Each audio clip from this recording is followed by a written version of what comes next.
By, of course, Jeff Zients, our COVID coordinator, and Dr. Fauci to talk about the news from the FDA this morning. They're also going to be able to take some questions. I will keep an eye on the clock, and with that, I will turn it over to Jeff.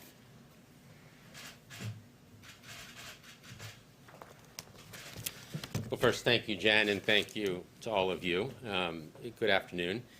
As you all know, the FDA and CDC announced earlier today that out of abundance of caution, they've recommended a pause in the use of Johnson & Johnson vaccine as they review data involving 6 reported U.S. cases of a rare and severe type of blood clot in individuals after receiving the Johnson & Johnson vaccine.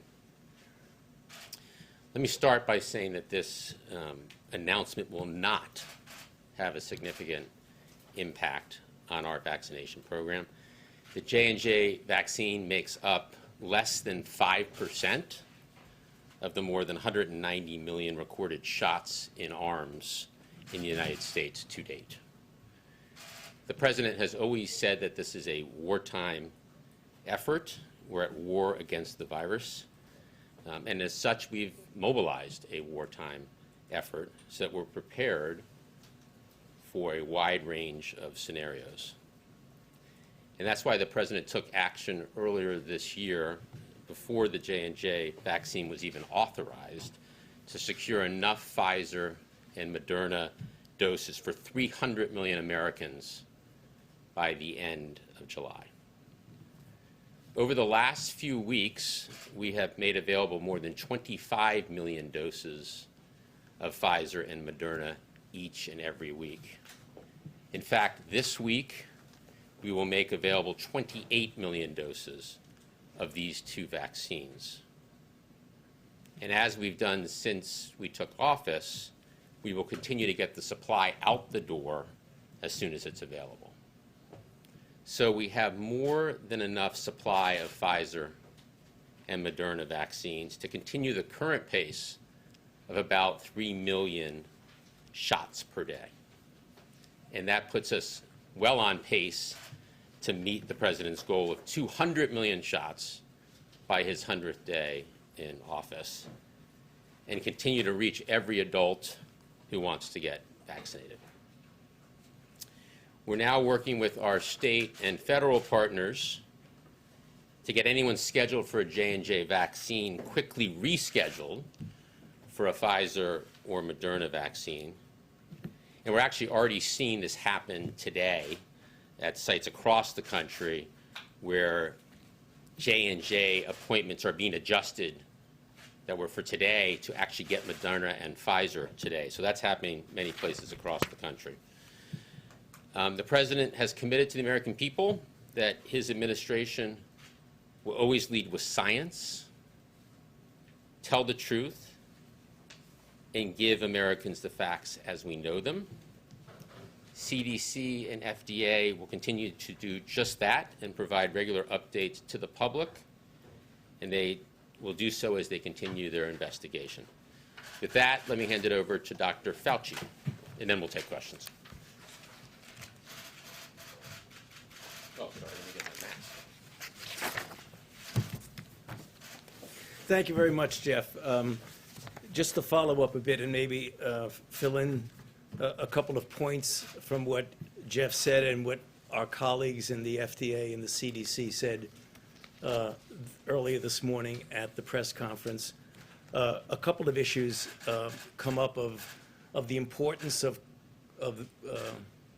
calling this pause, because people say, what does a pause mean?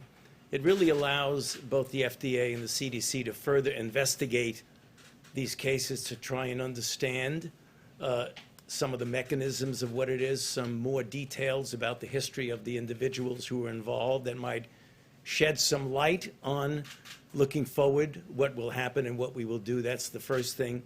The other thing is to make physicians out there aware of this, and there are some clinical implications of that that I believe are important.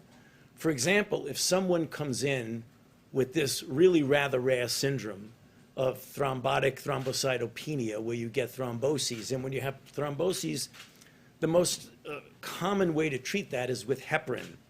That would be a mistake in this situation because it could be dangerous and make the situation much worse.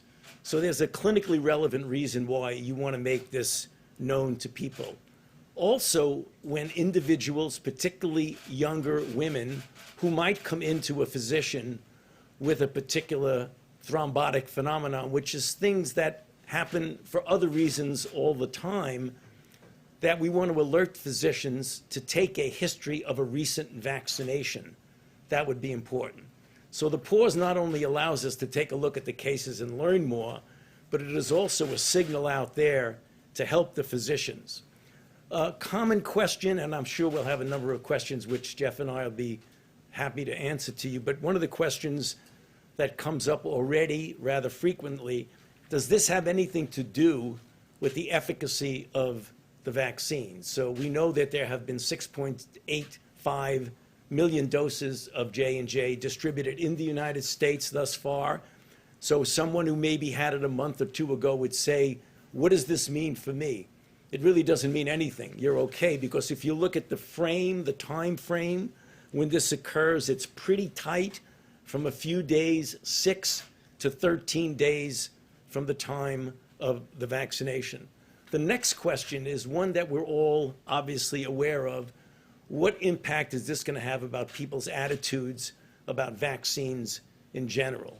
So you might know that there have been now 120 million people that have received at least one dose of a vaccine. Most of that, subtract the 6.85 million, is in the messenger RNA from Pfizer and from Moderna. There have been no red flag signals from those. So you're talking about tens and tens and tens of millions of people who've received vaccine with no adverse effect. This is a really rare event. If you look at what we know so far, there have been 6 out of the 6.85 million doses, which is less than 1 in a million. So remember, this is something that we always, out of an abundance of caution, as Jeff said, to give us a time to take a good look at it and see if we can get further information. So I'll stop there, Jeff, and we could obviously take some questions. Okay. Mary, you want to kick us off? You've described this as a really rare event, but this does seem like a pretty drastic step. Do you believe that the scientists sufficiently weighed the benefits of this pause against the damage or risk that this could do to the broader effort and the impact it could have on vaccine hesitancy? Well, Dr. Fauci, maybe you'll go after me, but I want to say that we have plenty of supply. So I mentioned that we, for the last several weeks, have been sending 25 million doses out. And while we're averaging 3 million shots in arms per day, the 25 million supports actually that level and even accelerating. And we just sent out 28 million doses today, or announced 28 million doses will be sent this week to states, tribes, territories, and through our federal channels. So we have plenty of supply to continue our vaccination program and to hit our goals. But over to Dr. Fauci. Yeah. I believe your question is, did we pull the trigger too soon on this because it was such a rare event? Well, you know, our FDA is internationally known for their capability of making sure that we have the safest products out there. And that's what I meant when I said an abundance of caution. You want to make sure that safety is the important issue here. We are totally aware that this is a very rare event. We want to get this worked out as quickly as we possibly can. And that's why you see the word pause. In other words, you want to hold off for a bit and very well may go back to that, maybe with some conditions or maybe not. But we want to leave that up to the FDA and the CDC to investigate this carefully. So I don't think it was pulling the trigger too quickly. And just a logistical question more so than anything. The Advisory Committee on Immunization Practices is meeting tomorrow to discuss this. Why not try and meet today? I mean, is this not a moment to sort of drop everything and focus on this? You know, I think you have to get people pulled together. I think tomorrow is not such a long wait. I mean, I'm sure they want to get everybody. There may be people who are not available. They want to get the full component of it. Alice? Can you talk a little bit about the process in both deciding for this pause and sort of what comes next? First off, did the White House have any advance notice of the issues with the J&J vaccine, and was there involvement from the White House in deciding this? And how do you evaluate when to pause vaccines? Are we going to see more of these pauses in the future if more issues pop up? Why don't you do the first part and I'll do the second part? This decision was made by the CDC and the FDA, and that's one of the things that's, I think, such a good thing about our system here, is that we're ruled by the science, not by any other consideration. So the decision was really thoroughly made by the CDC and the FDA. I'd say consistent with following the science, we were notified last night that there would be an announcement this morning, and therefore had no other involvement other than knowing last night that there would be an announcement this morning from the FDA and the CDC. And in this review, what's going to happen? What are they looking for? What are they evaluating? When should we expect a conclusion? Well, they want to see if there's any clues of other things going on. Were there any underlying, for example, if they're going to, just hypothetical, if they're going to make a decision to go forward and say, we looked at this, if they find some common denominators among the women who were involved that might be synergizing and essentially enabling this type of an adverse event, they may know that for those who don't have that, it may be much safer. There may be clues when you go down and really get granular about every single case. In addition, they want to look at what some of the mechanisms are. The mechanisms may give some insight as to what is going on. And should we expect to potentially see further pauses in the future? I mean, could this keep happening with the vaccines because they're so new? Well, if you look at the history of, take a look at what has gone on with the Moderna and the Pfizer, where you have, literally tens and tens and tens of millions. This watched us carefully. There had been no red flags. When you have a red flag of something that is as serious as thrombotic thrombocytopenia, particularly when you have an individual, one of whom died, you take that seriously. So I don't think that minimal things that very likely have nothing at all to do with the vaccine, that we're going to pull the trigger so quickly as to keep stopping and stopping and stopping. I think this is an unusual occurrence of a serious adverse event that you want to make sure before you go forward, you investigate it thoroughly. And that's exactly what they're doing. They're pausing so that they can look at it more carefully. Thank you. A couple for Dr. Fauci first. It's great to see you back at the podium, Dr. Fauci. Given that the impacted patients were all women between the ages of 18 and 48, should women under 50 be excluded from getting the J&J vaccine? The question you're asking gets back to several of the questions here. That's the reason why the CDC and the FDA want to take a look at this and say, are there some categories now where people outside of that categories don't have any of the factors, so it'll be okay to go on? It is entirely conceivable, making no predictions, that there may be some restriction in an age group or not. We don't know that now. That's the reason why they're working very hard to answer the question you're asking. And what's your medical advice for people who have recently received the J&J vaccine and may be concerned about blood clots? Well, I mean, if someone recently, within days, I would tell them to just, first of all, don't get an anxiety reaction, because remember, it's less than 1 in a million. However, having said that, pay attention. Do you have symptoms? Headache? Do you have shortness of breath? Chest discomfort? Do you have anything that resembles a neurological syndrome? And obviously, if you have something as serious as a seizure, I mean, that's pretty clear. But the manifestations of this are that headache is the very common component of it, because the sinus thromboses that they have is the draining of the blood in the brain, and it will cause enough symptomatology to make you notice it. Just tell people to just watch out for not feeling very well. And one for Jeff. Officials from different states told us this morning that they were really caught off guard by this announcement. They were ready to put shots into people's arms and had to scramble. Can you explain that chain of communication? When and how did you notify states that they might have to pause? Right. Well, as I said, we didn't know about anything in terms of the announcement until last night. We didn't even know the content of the announcement until this morning when everyone else read it. As soon as we got that, we our team farmed out and started contacting folks to make sure that everyone knew that that was now announced by the FDA and CDC. Tuesday is the day that I have my regular governor's call, so that was fortunate that that was at 11 a.m. So we had all the governors already lined up with their teams, and we had Drs. Fauci and Drs. Walensky join that call, and the teams will continue to support the statewide efforts, the federal channels, the community health centers to make the adjustments. So I think the message got out very clearly and quickly. There was no heads up here. The announcement was made this morning. Thank you. Thanks, guys. Just two quick ones. The first one, and you might not have the answer to this, do we have a timeline in terms of how long this is going to, are we talking days before it might get flipped back on, or a week? And then second one for Jeff, if you don't mind, I understand what you're saying on the macro level related to supply, but when you talk to local officials, the J&J shot, because of storage, because it was one shot, was considered a crucial component in rural areas and kind of underserved communities. How does that not affect the timeline that you guys are on in terms of actually getting shots in arms?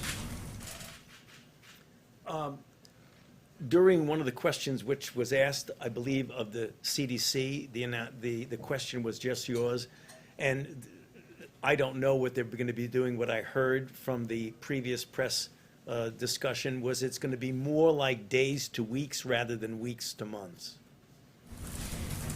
We have plenty of supply, and we have plenty of vehicles for delivering that supply, whether it's through the federal pharmacy channel, whether it's mobile units, community health centers, and all of those are equipped to deliver the Moderna and Pfizer vaccines. So we'll make sure that those units continue to grow in number, because you're right, we need to reach people where they are, and the mobile units and the community health centers are particularly essential for those.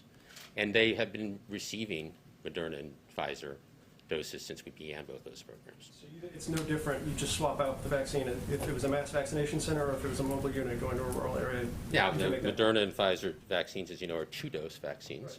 So it's important that people come back for their second dose, 3 weeks post their first dose of Pfizer and 4 weeks post their first dose of Moderna. But all of our units, all of our delivery channels are equipped to deliver both Pfizer and Moderna. Just real quick, how does this not contribute to, those are the very areas where hesitancy, I think, is most predominant at this point in time, based on what you guys have seen?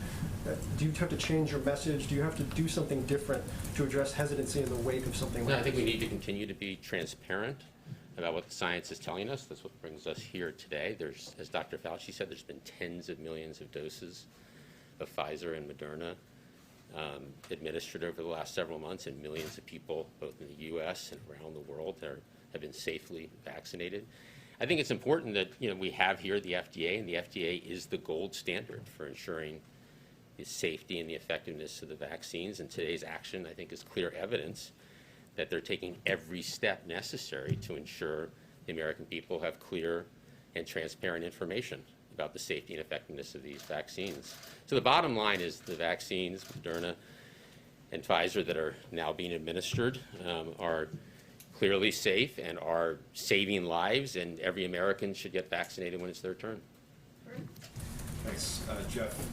Is J&J production going to continue during this pause? And secondly, is the Biden administration considering ordering more doses of Pfizer or Moderna, given, just in case this problem with J&J becomes prolonged?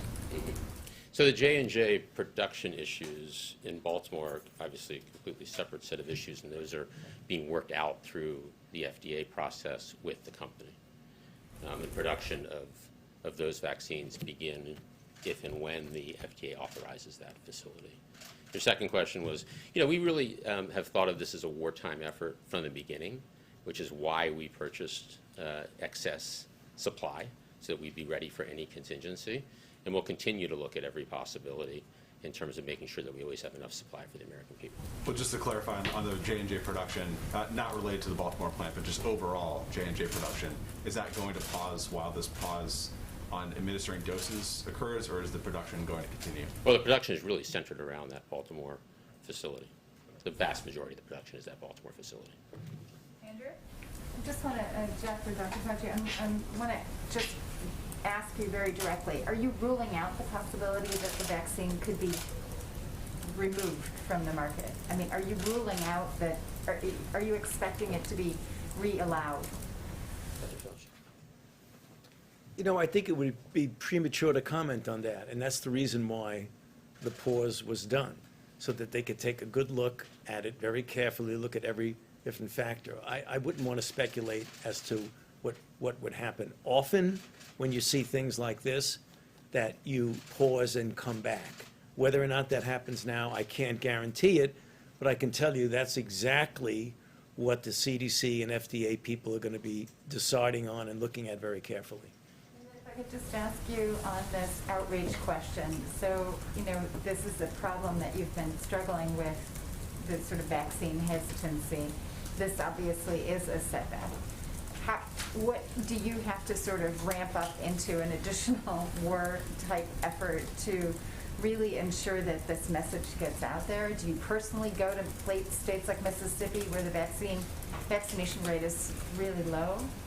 Well, let me answer your first question, and I'll, we, consistent with it being a wartime effort, we've planned for different scenarios and different contingencies.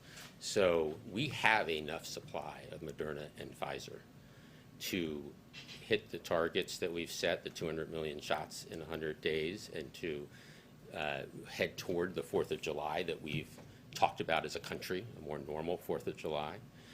Clearly, part of that is making sure that when it's an American's turn to get vaccinated, they get vaccinated, and we do need to continue to build confidence, and that's done at the community level. People are trusting of their local doctors, their faith leaders, their neighbors, which is why it's important when people do get vaccinated, they not only get themselves vaccinated, but they spread the word about the safety and effectiveness of the vaccines. Steve? Just to nail it down, Jim, one of the goals that you haven't mentioned today is the hope that there'll be enough supply on hand for the country by the end of May. Is that still operative now in the wake of this pause? And the second question is, it's a bit surprising to learn that you only yourself learned about this morning. Do you wish you had heard sooner? Yeah, I learned about it last night that there would be an announcement, not the specifics of the announcement. No, because that's to the science, and we want the science agencies to lead with science, and there's no reason for us to be involved in any of the scientific decisions. We bring nothing to the table. That is the FDA's role, that is the CDC's role, and they're led by terrific leaders with great teams to do the science, and this administration will be led by science. As to your first question, we believe that there's enough vaccine in the system, Moderna and Pfizer, for all Americans who want to get vaccinated by May 31st to do so. Yeah, Jeff, I feel like we're kind of dancing around the hesitancy question here, and so I would just ask you directly, do you think the announcement of this pause will increase or decrease vaccine hesitancy? Look, hesitancy amongst a group of people is a challenge, and we need to be addressing it, and we are, as I talked about, by going to meet people where they are, to follow all that we've learned about who people trust, their local doctor, their nurse, their faith leader. And I think that there's tremendous track record, as Dr. Fauci has talked about, with tens of millions of doses of Pfizer and Moderna. The FDA, acting the way they did today, shows that they are indeed the gold standard, and I think that should reassure the American public that they will be very diligent and conservative in how they approach the vaccines. So the argument is that because the FDA, this tripwire was triggered, that should give Americans more confidence in the overall vaccination plan? Certainly around how safety and efficacy are being monitored by the gold standard folks at the FDA. Okay, let's do these three more, and then we'll let them go back. Go ahead. Jeff, you said the FDA is the gold standard for ensuring the safety and efficacy of vaccines. To what extent does today's news add urgency to the effort of getting a permanent nominee confirmed to head the FDA? Clearly it's always an important post, but how much of a spotlight does this news now shine? I have no personnel announcement to make today. The FDA has an extraordinary group of scientists and experts that lead these types of efforts. How helpful would a permanent director be in those efforts? I think that the FDA does an extraordinary job, and the teams that are addressing these issues are experienced teams. In fact, the acting director is a very experienced leader. So I think the experience of the FDA and the expertise of the FDA is indeed the gold standard. Go ahead. Are there any immediate plans to accommodate the states because of this pause?